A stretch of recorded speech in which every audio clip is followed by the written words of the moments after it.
तो शुरू करते हैं सोशल साइंस सब्जेक्ट के इम्पोर्टेंट क्वेश्चन सीटेट एग्ज़ाम के लिए। पहला क्वेश्चन है, निम्नलिखित में से कौन सा बाजार शब्दावली की व्याख्या करता है। यानी जो बाजार शब्द है इसकी व्याख्या कौन सा करता है। ऑप्शन में से पहला ऑप्शन है एक दुकान जहाँ पर उद्योगपति द्वारा जो चीज़ें निर्मित की जाती हैं, वस्तुएं वो बेची जाती हैं, एक ऐसी दुकान। दूसरा ऑप्शन है एक उद्योग द्वारा उत्पादित एक खास किस्म की वस्तु का संभावी व्यापार, यानी कि एक खास किस्म की कोई वस्तु है पार्टिकुलर और उसका एक संभावी व्यापार है, संभावना पर टिका हुआ। तीसरा ऑप्शन है एक मॉल जो उत्पाद बेचता है, उसको बाजार कहा जाता है। चौथा ऑप्शन है एक स्थानीय जगह जहां उद्योग स्थापित करने की अनुकूलित प्रेरक स्थितियां होती हैं। तो आपका राइट आंसर है ऑप्शन नंबर 4, यानी कि एक स्थानीय जगह जहाँ पर उद्योग स्थापित करने के लिए अनुकूलित और प्रेरक स्थितियाँ होती हैं, उसको बाजार शब्दावली, वो क्या है, वो बाजार शब्दावली है। बाजार के अंतर्गत ऐसी स्थानीय जगह को सम्मिलित किया जाता है जहाँ उद्योग स्थापित करने की अनुकूलित और प्रेरक स्थितियाँ होती हैं। दूसरा क्वेश्चन है, निम्नलिखित में से कौन सी प्राथमिक आर्थिक गतिविधि नहीं है। नीचे 4 आर्थिक गतिविधियां दी गई हैं, इनमें से बताना है कौन सी प्राथमिक नहीं है। 3 प्राथमिक है, एक प्राथमिक नहीं है, उसी को बताना है। तो पहला ऑप्शन है कृषि, दूसरा ऑप्शन व्यापार, तीसरा ऑप्शन है मछली पालन और चौथा ऑप्शन है खनन। राइट आंसर होगा आपका व्यापार। व्यापार प्राथमिक आर्थिक गतिविधि नहीं है, ये तृतीय आर्थिक गतिविधि है। कृषि, पशुपालन, मछली पालन एवं खनन प्राथमिक आर्थिक गतिविधियां हैं, व्यापार तृतीय आर्थिक गतिविधि है। तीसरा क्वेश्चन है, पीएचसी का क्या अर्थ है। पहला ऑप्शन है पब्लिक हेल्थ कोर, दूसरा ऑप्शन है पब्लिक हेल्थ सेंटर, तीसरा ऑप्शन है पब्लिक हेल्थ कॉरपोरेशन, चौथा ऑप्शन है private health centre. Right answer होगा आपका second option public health centre, PHC, या फिर हिंदी में इसको कह सकते हैं जन स्वास्थ्य केंद्र। चौथा क्वेश्चन है, यदि जून में लंदन में, जून का महीना है, लंदन में 10 बजे हुई हैं सुबह की, AM 10 कह सकते हैं, तो भारतीय मानक समय होगा कितने बजे होंगे। PM में समय बताना है या फिर दोपहर में कह सकते हैं। पहला ऑप्शन है 3 बजे के दोपहर के, दूसरा ऑप्शन है दोपहर 3:30 बजे, तीसरा ऑप्शन है दोपहर के 2 बजे और चौथा ऑप्शन है दोपहर के 2:30। राइट आंसर होगा आपका दोपहर के 3:30 भारत में हो रहे होंगे, जब लंदन में सुबह 10 बज रहे होंगे जून के महीने में। भारतीय समय ग्रीनविच टाइम से 5.5 घंटे आगे है, इसलिए जब लंदन में सुबह के 10 बज रहे हों तो उस समय भारतीय मानक समय दोपहर के 3:30 होगा। यानी कि 10 में हम 5 घंटे 30 मिनट ऐड कर देंगे तो ये आपका आएगा 3:30 दोपहर भारत में बज रहे होंगे, क्योंकि वहाँ पर 5.5 घंटे टाइम पीछे चल रहा है, क्योंकि भारतीय जो मानक समय है वो ग्रीनविच से 5.5 घंटे आगे है। अगला कोई देखते हैं ये पांचवा और जो छठा क्वेश्चन है, नीचे दिया गया एक पैराग्राफ है, इसी में से 5 और छठा क्वेश्चन पूछा गया है। तो 5 और 6 नीचे दिए गए केस अध्ययन को ध्यानपूर्वक पढ़ने के उपरांत निम्नलिखित 2 प्रश्नों के उत्तर देने के लिए उचित विकल्प चुनना है यहाँ पर। तो यहाँ पर सबसे पहले हम यहाँ पर पैराग्राफ देखते हैं, या फिर क्या है कि ये जो ऊपर नाम इसका दिया गया है एक केस अध्ययन, तो इसमें केस अध्ययन करते हैं। सबसे पहले, रश्मि जिन लोगों से पहली बार मिलती है उनसे उनका उपनाम पूछने की उसकी आदत है। एक नाम होता है, एक उपनाम होता है, तो हर किसी से वो उपनाम पूछती है। उसे भारतीय समाज की वर्ण व्यवस्था में उस संबंधित व्यक्ति को रखना होता है। वो उपनाम इसलिए पूछती है क्योंकि उसको उपनाम पूछने के बाद वह उसको भारत की जो वर्ण व्यवस्था है उसके हिसाब से देखती है। जाति पहचान के विषय में पूछने पर लोगों में बहुत नाराज़गी थी। तो इससे क्या है, जब उपनाम पूछती है तो उपनाम से लोगों में नाराज़गी होती है, क्योंकि उससे जाति एक पार्टिकुलर कास्ट के लिए बढ़ावा मिलता है, वर्ण व्यवस्था बोलते हैं जिसको। हालांकि उन्होंने प्रकट रूप से इसे अभिव्यक्त नहीं किया, लेकिन वो डायरेक्ट ही नहीं पूछती किस जाति के, बल्कि उसका उपनाम पूछती है और फिर वो आइडिया, एक अंदाज़ा लगाती है कि वो किस जाति का है। चीज़ें तब और जटिल हो जाती हैं जब वह भारत के किसी दूसरे हिस्से या क्षेत्र के व्यक्ति से मिलती है। यदि व्यक्ति अपना उपनाम भी बता देता, वह उसके जाति सत्र के विषय में पता नहीं लग पाती। तो वो इस चीज़ से अधिकतर अपने जहाँ पर रहती है वहाँ पर वो पता कर लेती है कि उपनाम से यह किस जाति का है। लेकिन इसी तरीके से वो भारत के जो दूसरे कई हिस्से ऐसे हैं कि वहाँ पर उपनाम से पता ही नहीं चल पाता कि किस जाति का है। बता देता, वह उससे जाति स्तर के विषय में पता नहीं लगा पाती। दुनिया को देखने का रश्मि का यह नज़रिया उसके अनुसार उसके शिक्षण, अधिगम, संपादन प्रक्रिया को प्रभावित नहीं करता। जबकि जो ये नज़रिया है वर्ण व्यवस्था का, रश्मि का, ये उसके शिक्षण को किसी भी तरीके से प्रभावित नहीं करता। उसके अनुसार, रश्मि के अनुसार, वह कहती है कि यह उसके प्राथमिक समाजीकरण का एक हिस्सा है और वह इसमें कुछ नहीं कर सकती। और वो उसको डेफिनेट करते हुए कहती है कि यह उसकी जो है प्राथमिक समाजीकरण का एक हिस्सा है, वो इसलिए ऐसा करती है। तो इसमें इसी पैराग्राफ में से पहला क्वेश्चन है, यानी 5वां क्वेश्चन, रोष जो या फिर नाराजगी उचित है क्योंकि शिक्षिका की अभिवृत्ति। पहला ऑप्शन है विशुद्ध रूप से व्यक्तिगत पूर्वाग्रहों पर आधारित है। दूसरा ऑप्शन है इसका साफ संकेत है कि इसमें पैदा हुई रूढ़िबद्धताएं गलत नहीं। तीसरा ऑप्शन है सामाजिक, राजनीतिक और आर्थिक असमानताओं को जारी या फिर कायम रखती है। जो उसकी अभिवृत्ति है वो सामाजिक, राजनीतिक और आर्थिक असमानताओं को जारी और कायम रखती है, इसलिए उसकी नाराज़गी उचित है। चौथा ऑप्शन है सामाजिकरण की आवश्यकता को उजागर करती है। तो आपका राइट आंसर होगा ऑप्शन नंबर 3, यानी सामाजिक, राजनीतिक और आर्थिक जो असमानताएं हैं, वो असमानताओं को उसकी जो थिंकिंग है वो उनको दूर नहीं करती, बल्कि उनको क्या है, उनको कायम रखती है, उनको बरकरार रखती है, इसलिए नाराज़गी उचित है शिक्षिका की।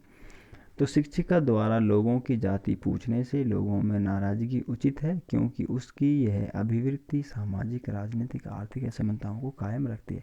तो यहाँ पर जो नाराज़गी है वो शिक्षिका की नहीं है, बल्कि लोगों की नाराज़गी है शिक्षिका के प्रति। क्योंकि वो नाराज़गी इसलिए है क्योंकि वो आर्थिक और राजनीतिक और सामाजिक असमानताएँ हैं उनको कायम रखती है, उसके विचारों से वो कायम रहती है, इसलिए लोगों की शिक्षिका के प्रति नाराज़गी है। छठा क्वेश्चन है प्राथमिक सामाजिकरण, ये भी पैराग्राफ में से ही है। तो पहला ऑप्शन है शुरुआती उम्र में परिवार और मित्रों से सीखना। ये एक प्राथमिक सामाजिकरण का जो शब्द प्रयोग हुआ है, जिसमें बताया गया, शिक्षिका ने कहा है कि यह उसके प्राथमिक सामाजिकरण का एक हिस्सा है और वह इसमें कुछ नहीं कर सकती। तो इसी यहाँ से क्वेश्चन लिया गया है कि प्राथमिक सामाजिकरण क्या है। शुरुआती उम्र में परिवार और मित्रों से सीखना। दूसरा ऑप्शन है किशोर अवस्था के दौरान समाज से सीखना। तीसरा ऑप्शन है याद करना और शिक्षकों का अनुकरण करना। चौथा ऑप्शन है प्राथमिक सतह पर सामाजिक संपर्क। तो आपका राइट आंसर होगा कि जो प्राथमिक सामाजिकरण है वो शुरुआती उम्र में परिवार और अपने मित्रों से सीखना। तो जो उसने यही अपने परिवार मित्रों से सीखा था, वर्ण व्यवस्था वगैरह और भेदभाव और जाति वगैरह कास्ट, तो इसी को वो क्या है आगे जाके वो करती है लोगों के साथ में, और इसको अपना प्राथमिक सामाजिकरण का वो हिस्सा बताती है। शुरुआती उम्र में परिवार और मित्रों से सीखना ही प्राथमिक सामाजिकरण का एक उदाहरण है। सातवां क्वेश्चन है सामाजिक विज्ञान में निदानात्मक परीक्षण शिक्षक को क्या समझने में सहायता करेगा। सामाजिक विज्ञान में निदानात्मक परीक्षण जो किया जाता है वो शिक्षक को क्या समझाएगा या फिर क्या समझाने में सहायता करेगा। पहला ऑप्शन है सामाजिक विज्ञान में विद्यार्थी सीखने संबंधी किन कठिनाइयों का सामना कर रहा है, इसको समझने में शिक्षक की सहायता करेगा। दूसरा ऑप्शन है पुनरावृत्ति किस प्रकार विद्यार्थी की सहायता करती है, वह इसको समझने में सहायता करेगा। तीसरा ऑप्शन है उसके विद्यार्थी कितने बुद्धिमान हैं, यानी जो उसके छात्र हैं वो कितने बुद्धिमान हैं, यह समझने में उसकी मदद करेगा अध्यापक की। या फिर चौथा ऑप्शन है प्रकरण का वह हिस्सा जिसे विद्यार्थी ने कंठस्थ नहीं किया है, या फिर जो विद्यार्थी ने जो याद नहीं किया है वह उसको समझने में अध्यापक की सहायता करेगा। तो आपका राइट आंसर होगा सामाजिक विज्ञान में विद्यार्थी सीखने संबंधी किन कठिनाइयों का सामना कर रहा है वो इन कठिनाइयों को समझने में सहायता करेगा एक अध्यापक के लिए निदानात्मक परीक्षण। निदानात्मक परीक्षण का अर्थ एक ऐसा परीक्षण या मूल्यांकन कार्यक्रम है जिसे किसी प्रकार के निदान हेतु प्रयुक्त किया जाता है। यदि कोई विद्यार्थी शारीरिक अथवा मानसिक रूप से अस्वस्थ है तो उसे किसी न किसी प्रकार के निदानात्मक परीक्षण से गुजरना पड़ता है। तो ये एक ऐसा परीक्षण है जिसे क्या है, किसी प्रकार के निदान के लिए, किसी भी जो समस्या होती है उसके निदान के लिए प्रयोग किया जाता है। यहाँ पर जैसे दिया गया है कि यदि सामाजिक विज्ञान में निदानात्मक परीक्षण शिक्षक को यह समझने में सहायता करेगा कि विद्यार्थी सीखने संबंधी किन कठिनाइयों का सामना कर रहा है, यानी अथवा मानसिक रूप से अस्वस्थ है, यदि कोई विद्यार्थी शारीरिक और मानसिक रूप से अस्वस्थ है तो उसे किसी न किसी प्रकार के निदानात्मक परीक्षण से गुजरना पड़ता है, जिससे ये पता लगता है कि विद्यार्थी किन कठिनाइयों का सामना कर रहा है। 8वां क्वेश्चन है, खनन को प्राथमिक क्रियाकलाप क्यों कहा जाता है। अब यहाँ पर प्राथमिक क्रियाकलाप पूछा है, जो खनन कार्य है उसको प्राथमिक क्रियाकलाप क्यों कहा जाता है। एक और क्वेश्चन पीछे आ चुका है प्राथमिक वाला कि उसमें प्राथमिक जो कार्य कौन सा नहीं है, तो वहाँ पर जो था व्यापार वो प्राथमिक कार्य नहीं था।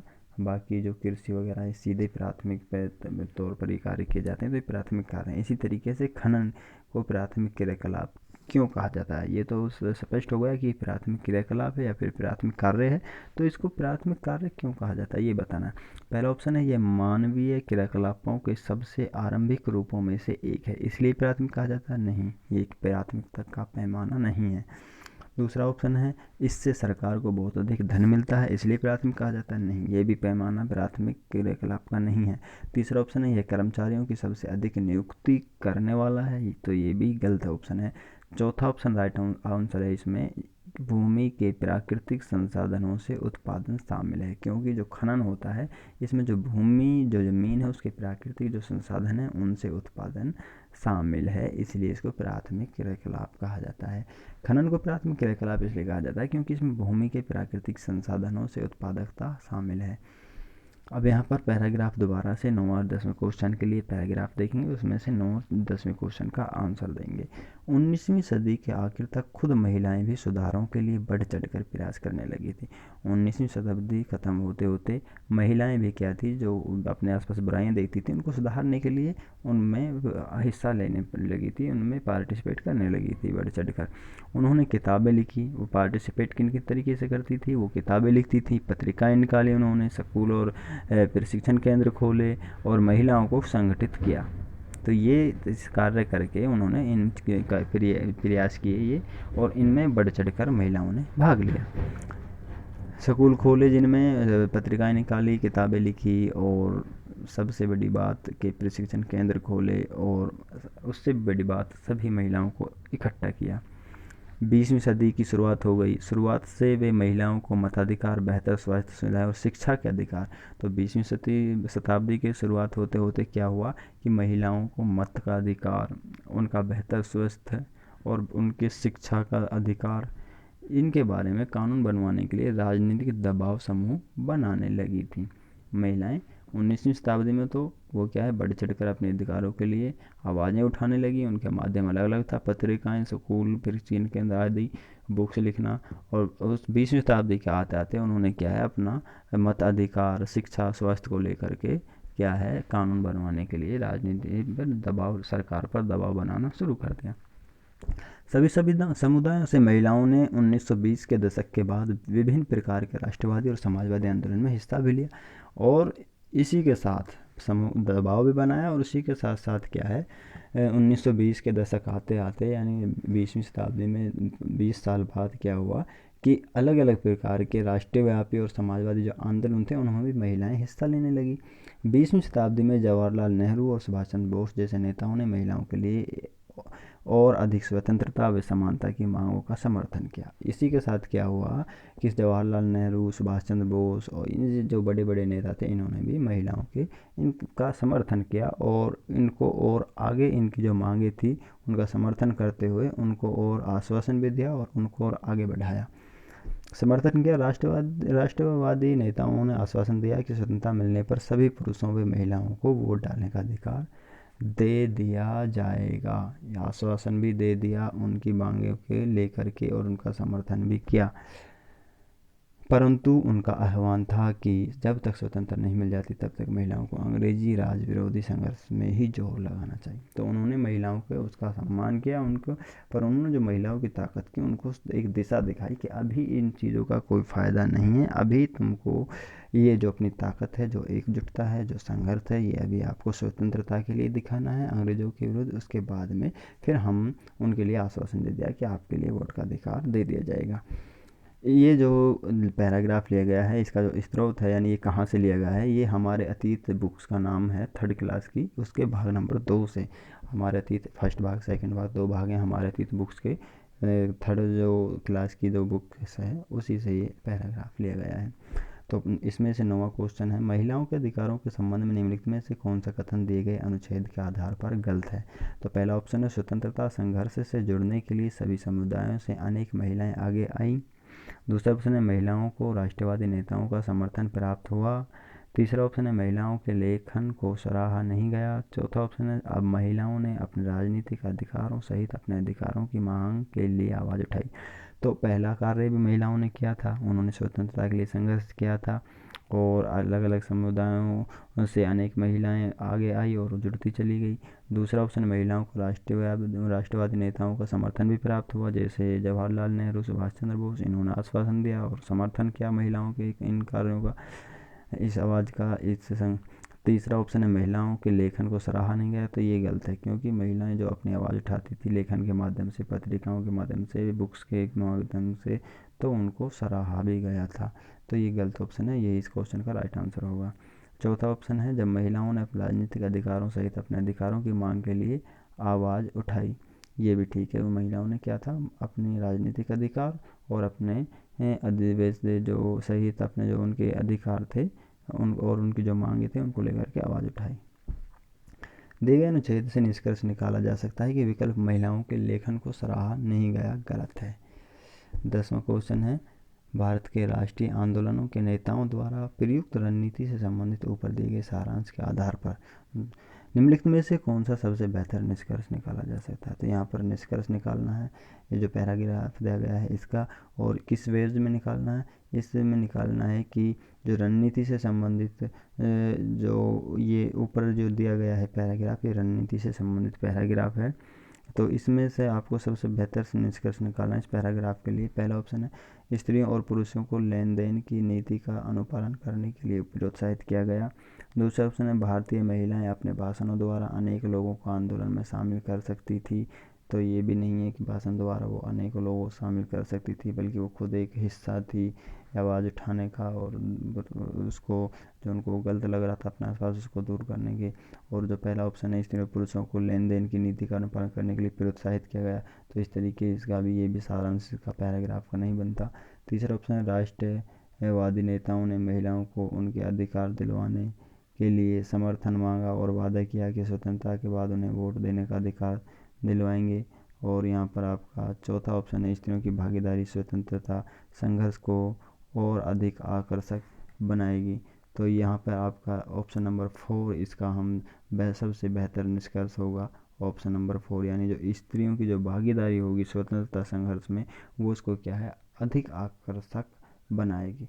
तो यहाँ पे स्त्रियों के ऊपर ये अनुच्छेद दिया गया है, इसलिए इसका राइट आंसर होगा ऑप्शन नंबर 4, यानी स्त्रियों की भागीदारी स्वतंत्रता संघर्ष को और अधिक आकर्षक बनाएगी।